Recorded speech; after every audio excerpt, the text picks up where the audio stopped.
Hello and welcome students, Gyanjyoti coaching সেন্টারের পক্ষ থেকে তোমাদের সকলকে আরো একবার স্বাগত। তোমাদের ফার্স্ট সেমিস্টার এডুকেশনের যে সিলেবাস তোমাদেরকে প্রোভাইড করা হয়েছে তার মধ্যে থেকে ইউনিট 1 এর বি তে যে টপিকটা রয়েছে ইন্ডিভিজুয়ালিস্টিক এইম অফ এডুকেশন, এটাই কিন্তু আজকে আমার আলোচনার বিষয়। আমি অলরেডি এ নাম্বারে যে সমস্ত টপিকগুলো ছিল সেগুলো কিন্তু আমি শেষ করিয়ে ফেলেছি। তোমরা ক্লাসে যাওয়ার আগে আমি তোমাদেরকে একটু বলে নিতে চাই, তোমরা যারা এখনো অ্যাডমিশন নওনি বা ভাবছো যে জ্ঞানজ্যোতি কোচিং সেন্টারের সাথে যুক্ত হবে বা আমাদের কাছে পড়বে বা আমাদের আরো যারা স্যার ম্যামরা রয়েছে তাদের কাছে পড়বে এরকম ভাবছো, আমি তাদেরকে বলবো যে যত তাড়াতাড়ি সম্ভব হয় কিন্তু তোমরা আমাদের সাথে যুক্ত হয়ে যেতে পারো, কারণ খুব শীঘ্রই আমাদের কিন্তু অনলাইন ক্লাসেসও স্টার্ট হবে এবং অলরেডি কিন্তু ইউনিট 1 এর এ নাম্বার যেখানে টপিক দেওয়া ছিল সেটা কিন্তু আমার কমপ্লিট হয়ে গিয়েছে। সেই জন্য দেরি না করে যত তাড়াতাড়ি সম্ভব হয় তোমরা কিন্তু আমাদের সাথে যুক্ত হয়ে যেতে পারো। আমাদের সাথে সরাসরি যুক্ত হতে গেলে তোমাদেরকে কর্নারে দেওয়া এই দুটি নাম্বারের মধ্যে যে কোনো একটি নাম্বারে কিন্তু কল করে নিতে হবে। এই নাম্বার দুটি হলো আমাদের জ্ঞানজ্যোতি কোচিং সেন্টারের অফিসিয়াল হেল্পলাইন নাম্বার। এই দুটি নাম্বারে যোগাযোগ, যে কোনো একটি নাম্বারে, দুটি নাম্বারের মধ্যে যে কোনো একটি নাম্বারে কল করে নিলে কিন্তু তোমরা তোমাদের কোর্স ফি রিলেটেড যা কোয়ারিজ রয়েছে, এছাড়া তোমাদের সাবজেক্টস নিয়েও কিন্তু অনেক কনফিউশন থাকাটা স্বাভাবিক, তো সেই সমস্তটাই কিন্তু তোমরা ফুলফিল করে নিতে পারবে এই দুটি নাম্বারের মধ্যে যে কোনো একটি নাম্বারে কল করলে। চলো আর কথা না বাড়িয়ে কিন্তু আমি একেবারে আজকের আমার যে আলোচনার বিষয় আছে আমি কিন্তু সেটাই একেবারে চলে আসি। দেখো, ইউনিট 1 এ তোমাদের রয়েছে ইন্ট্রোডাকশন টু এডুকেশনাল ফিলসফি এবং সেটার মধ্যে রয়েছে ইন্ডিভিজুয়ালিস্টিক এইম অফ এডুকেশন।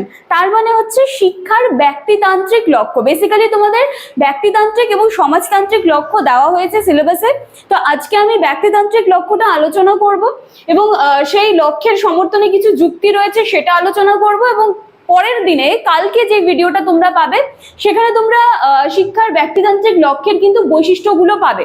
ঠিক আছে, যখন বৈশিষ্ট্য কমপ্লিট হয়ে যাবে দেন আমি সমাজতান্ত্রিক লক্ষ্যের যুক্তি রাখবো, দেন ওটার বৈশিষ্ট্য কিন্তু কমপ্লিট আমি করব। ঠিক আছে, চলো আজকে তাহলে যেটা নিয়ে আলোচনা করছি সেটা নিয়েই শুরু করি।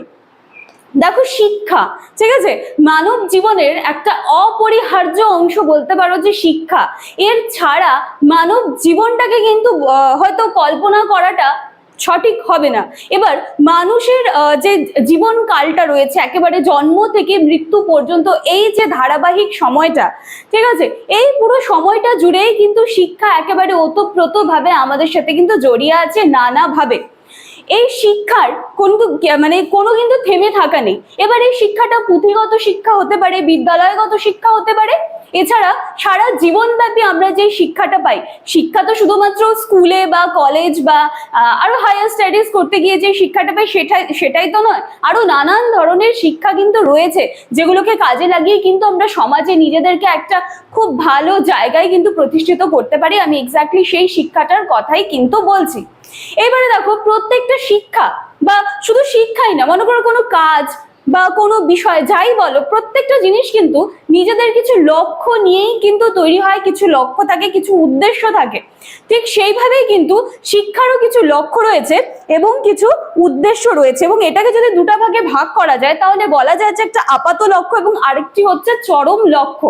ঠিক আছে, তাহলে এইবার তোমাদের সিলেবাসে যেটা রয়েছে যে ইন্ডিভিজুয়ালিস্টিক এইম অফ এডুকেশন, মানে ব্যক্তিতান্ত্রিক যে শিক্ষাটা রয়েছে সেইখানে কি বলা হচ্ছে, সেখানে দেখো ব্যক্তিকে নিয়েই কিন্তু সমাজ, ঠিক আছে, যখন কোনো একটা সমাজ তৈরি হচ্ছে সেখানে কিন্তু সমাজের ব্যক্তিকে বাদ দিয়ে কিন্তু সমাজ কল্পনা করাটা কিন্তু একেবারে কি বলবো যে এটা কল্পনা করা সম্ভব নয়, কারণ ব্যক্তিকে নিয়েই কিন্তু আমাদের সমাজটা তৈরি হচ্ছে, এবং যাদের নিয়ে এই সমাজটা তৈরি হচ্ছে তাদের মধ্যে যদি সঠিক শিক্ষা না থাকে তাহলে কিন্তু আলটিমেটলি দেখতে পাচ্ছি যে সমাজের গুণগত মান কিন্তু অনেকটাই কমে যাচ্ছে।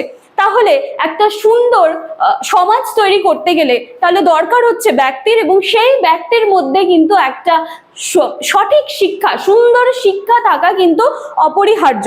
ঠিক আছে, ব্যক্তি যদি উপযুক্ত শিক্ষা পায় তবেই কিন্তু সমাজ আজকে যেখানে দাঁড়িয়ে আছে সেখান থেকে কিন্তু সে সমাজকে একটা ভালো জায়গায় নিয়ে যেতে পারে। ঠিক আছে, আচ্ছা চলো এই ক্ষেত্রে আমরা একটুখানি সমর্থক রয়েছেন যারা, তাদের একটুখানি আমরা দেখে নিই। যারা ব্যক্তিতান্ত্রিক মতবাদের সমর্থক রয়েছেন তারা কি বলতে চাচ্ছেন। এখানে দার্শনিক বার্ট্রান্ড রাসেল বলেছেন যে আমরা মানুষকে শুধুমাত্র নাগরিক হওয়ার শিক্ষা দেব না, উপযুক্ত ব্যক্তি হয়ে ওঠারও শিক্ষা দেব। ঠিক আছে, আচ্ছা চলো একটা মতবাদ আমরা একটুখানি জেনে নিলাম, কিন্তু মানে আমাদের যে মেইন যে ব্যাপারটা রয়েছে, যে ব্যক্তিতান্ত্রিক লক্ষ্যটা কি শিক্ষার, তার সমর্থনে কিছু যুক্তি আমি এখানে রেখেছি। এখানে মোটামুটি 6টা যুক্তি আমি এনেছি। দেখো 6টা যুক্তির প্রত্যেকটা আমি একটুখানি আলোচনা করিয়ে দেওয়ার চেষ্টা করছি। সবার প্রথমে রয়েছে প্রকৃতিবাদী দর্শনের যুক্তি। প্রকৃতিবাদী দর্শনের যুক্তি হিসেবে কি বলা হচ্ছে সেটা একটু দেখো। প্রকৃতিবাদের প্রবক্তা জ্যাক্স রুশো, উনার মতে বলা হয়েছে যে সমাজ একটা কলুষিত প্রতিষ্ঠান। এটা উনার মতামত। ঠিক আছে, বলা হয়েছে যে সমাজ একটা কলুষিত প্রতিষ্ঠান এবং একটা নতুন বাচ্চা যখন জন্মগ্রহণ করে সে কিন্তু পাপ মুক্ত হিসেবে জন্মগ্রহণ করে, তার মধ্যে তখন আর মানে কোনো কিছুর বাধ্যবাধকতা ধরা বাধা এসব কিছু থাকে না, সে একেবারে নিষ্পাপ। কিন্তু আস্তে আস্তে যখন সে বড় হচ্ছে, নিজেকে একটা সমাজের অংশ হিসেবে রাখছে সমাজে, তখন কিন্তু সে আস্তে আস্তে কলুষিত হওয়া শুরু হয়। তো এই মতামতের সাপেক্ষে এটাই বলা যায় যে তাহলে সেই সমাজটাকে কলুষতা মুক্ত করতে কিন্তু সেই সমাজকে সুন্দরভাবে তৈরি করতে হবে, এবং যার জন্য আলটিমেটলি সমাজটা যাদের নিয়ে তৈরি হয়েছে, ব্যক্তিদের নিয়ে, তাদের মধ্যে কিন্তু একটা সুশিক্ষা থাকা অবশ্যই গুরুত্বপূর্ণ। এরপরে দেখো নাম্বার 2 রয়েছে ভাববাদী দর্শনের যুক্তি। এখানে বলা হচ্ছে যে ভাববাদীদের মধ্যে প্রত্যেক মানুষই পরম আত্মার অংশ এবং তার মধ্যে কিন্তু পরম ব্রহ্ম বিদ্যমান। মোটের উপর এটা বলা যায় যে প্রত্যেকটা মানুষের মধ্যেই কিন্তু একটা সুপ্ত সম্ভাবনা রয়েছে, যেটার কিন্তু সঠিক সময় বিকাশ করলে আমরা শুধুমাত্র সেই ব্যক্তিটার জীবনটাকে শুধরাতে পারবো না, এটাই না, মানে এর সাথে সাথে সেই ব্যক্তি সম্পর্কিত তার চারপাশের যে পরিবেশ, সেই ব্যক্তি সম্পর্কিত তার চারপাশের যে সমাজ, সমস্তটাকেই কিন্তু আমরা সুন্দরভাবে গড়ে তুলতে পারবো। এরপরে নাম্বার 3 রয়েছে প্রয়োগবাদী দর্শনের যুক্তি। প্রয়োগবাদী দর্শনের যুক্তি, এক্ষেত্রে বলা হচ্ছে প্রয়োগবাদী দার্শনিকরা মনে করেন যে মানব সভ্যতার চরম উন্নতি ঘটেছে কিন্তু মানুষের দ্বারাই। ঠিক আছে, এক্ষেত্রে নিউটন, আইনস্টাইন, রামমোহন, বিদ্যাসাগর, ঠিক আছে, এনাদের সকলের কথা বলা হয়েছে এবং বলা হচ্ছে যে এনারা না জন্মালে সমাজের কিন্তু উন্নতি ঘটতো না। তাহলে দেখো আলটিমেটলি ঘুরে ফিরে আবার ব্যাপারটা সেখানেই আছে, কারণ এই যে এনারা যারা ছিলেন, যারা এগিয়ে এসে সমাজকে, একটা পিছিয়ে পড়া সমাজকে আজকে কোথায় নিয়ে এসেছেন, ওনাদের অবদানেই কিন্তু আজকে সমাজ নারী শিক্ষায়, বাল্য বিবাহ, এই সমস্ত কিছুর থেকেই কিন্তু আমাদের সমাজ কতটা পিছিয়ে ছিল এই সমস্ত দিকে। তো সেখানে আমরা নারী শিক্ষার একটা সুন্দর সুযোগ এখন দেখতে পাই, বাল্য বিবাহ বন্ধ হয়ে গিয়েছে, তারপরে সতীদাহ প্রথা বন্ধ হয়ে গিয়েছে। তাহলে মুদ্রা কথা এই যে এই সমস্ত মহান মানুষেরা আমাদের সমাজে ছিল, তাদের সকলের মধ্যে সুশিক্ষা ছিল বলেই কিন্তু আজকে আমরা এই সমস্ত কিছু কলুষতা থেকে কিন্তু মুক্তি পেয়েছি। ঠিক আছে, এরপরে রয়েছে জীববিজ্ঞানের যুক্তি। এখানে বলা হচ্ছে যে প্রত্যেক মানুষ নিজস্ব সত্তা নিয়েই কিন্তু জন্মগ্রহণ করে এবং জিনগত অনুযায়ী সেই বৈশিষ্ট্য পরিবর্তন করা কিন্তু সম্ভব নয়। মানে এটা হচ্ছে রিজন অফ বায়োলজি। ঠিক আছে, সে তো তার নিজস্ব যেই সত্তা রয়েছে সেটা নিয়েই তো সে জন্মগ্রহণ করবে, তাই না? সেটাকে তো আমরা চেঞ্জ করতে পারছি না, সেটাকে ঘষা মাজা করে আমরা আরো উন্নত করতে পারছি। চলো এরপরে রয়েছে মনোবিজ্ঞানের যুক্তি। এক্ষেত্রে বলা হচ্ছে যে মনোবিজ্ঞানের মতে প্রতিটি ব্যক্তি অনন্য সত্তার অধিকারী, সেটা শারীরিক, মানসিক, প্রক্ষোভিক দিক থেকে প্রত্যেক মানুষই কিন্তু আলাদা। কারণ স্ট্রাকচার ওয়াইজ যদি বলি আমরা সকলেই মানুষ, কিন্তু একটা রুমের মধ্যে যদি 10 জন মানুষ থাকে তাহলে তুমি কখনোই দেখবে না যে সে 10 জনের মধ্যে সেম কোয়ালিটিস লক্ষ্য করা যাচ্ছে। দেখা যাচ্ছে কেউ হয়তো কারোর থেকে একটুখানি কম বা কেউ কারোর থেকে তারও বেশি, বা দেখা যাচ্ছে যে সকলেই একে অপরের থেকে মানে শ্রেষ্ঠ আর কি। ঠিক আছে, তাহলে সকলের মধ্যে আলাদা আলাদা সম্ভাবনা রয়েছে এবং সকলেই কিন্তু পৃথক।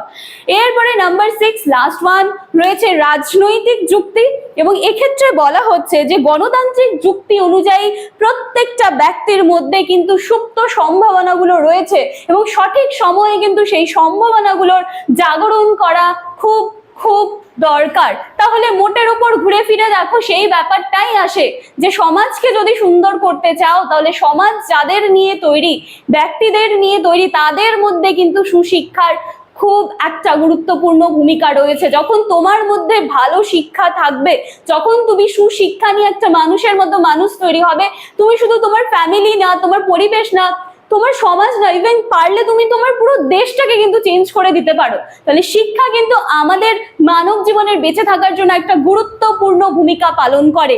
এর সাথে সাথে কিন্তু আজকের আমার আলোচনার বিষয়টা শেষ হয়ে যাচ্ছে।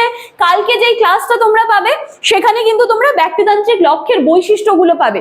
তো আজকের ক্লাসটা ভালো করে দেখবে, কারণ কালকে যখন ওই বৈশিষ্ট্যটা করাবো তখন যাতে মাথার থেকে কোনো কিছু লাফিয়ে লাফিয়ে না বের হয়ে যায়, সেজন্য আজকের ক্লাসটা খুব ভালো করে দেখবে। আমি যতটা সহজ ভাষায় সম্ভব হয়েছে বোঝানোর চেষ্টা করেছি। আশা করছি ক্লাসটি তোমাদের ভালো লাগবে। ভালো লাগলে লাইক, কমেন্ট, শেয়ার, সাবস্ক্রাইবের আশা রাখলাম। তোমাদের মূল্যবান কমেন্টস গুলো কিন্তু প্রত্যেকদিন আমাদের আরো ভালো ভালো কাজ করতে কিন্তু অনেকটা আমাদেরকে উৎসাহিত করে। কথা না বাড়িয়ে আজকের ক্লাস আমি এখানেই শেষ করছি। দেখা হচ্ছে একেবারে নেক্সট দিনের ক্লাসে।